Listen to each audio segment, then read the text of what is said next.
amazing LED strip light connector. Find 2 copper connectors, solder the wire to the copper connectors, use hose pipe to secure the connectors in place, use glue gun, find an old LED bulb. We need the rectifier. This is the rectifier, bridge rectifier. Solder the bridge rectifier on the wires. Solder the AC wire to the rectifier. Use a bottle cap to secure the connection. Apply glue, secure the connection on the bottle cap.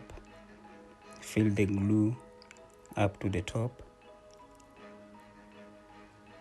And the connection is complete. Follow me for more hacks and ideas like this.